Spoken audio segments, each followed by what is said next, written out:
Hi, my name's Hayden Kaves. I'll be sharing my findings on my inquiry titled Human and Environmental Impacts Caused by PFAS Contamination in the Williamtown, New South Wales area. At the Williamtown RAF base in New South Wales, a chemical contamination was detected in the surrounding water sources, which caused panic in the community.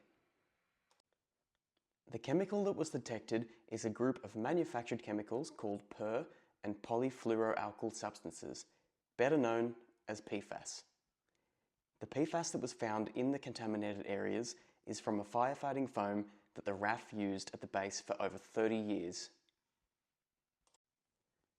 Testing that was conducted in the land and waterways surrounding the RAF base showed high levels of PFAS. This was due to the firefighting foam being soaked into the ground or washed down the drain. Defence had been using this chemical for over 30 years and for all that time had been negligently disposing of the waste into surrounding environment.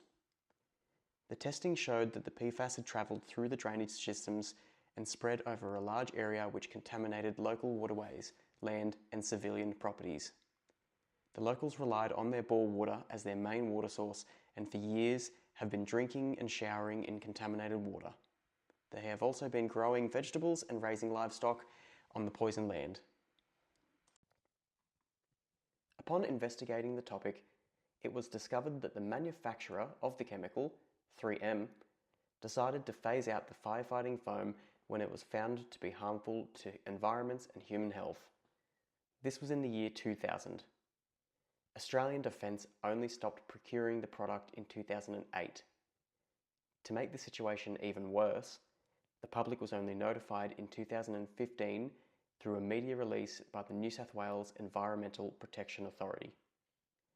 Since then, Defence has hired independent contractors to conduct routine testing. Hunter Water currently submits monthly water quality reports, and these are made available to the public.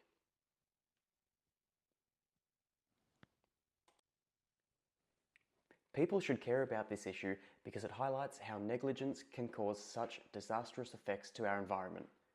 Our own government, our own defence force is responsible for such damage to our environment. The locals have been let down by the way the situation has been handled. Everyone should think about how this has affected the lives of so many people. This is proof that chemicals can remain in our environment for a long, long time, and we need to be cautious when disposing of them.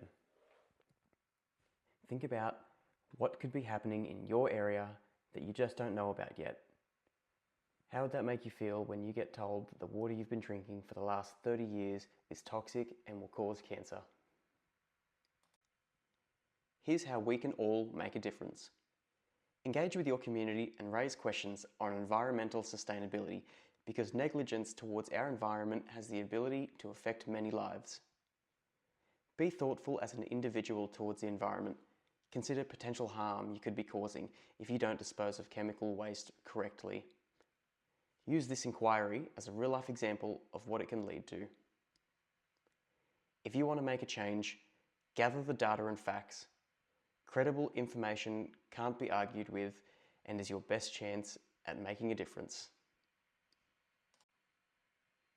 Thanks for listening.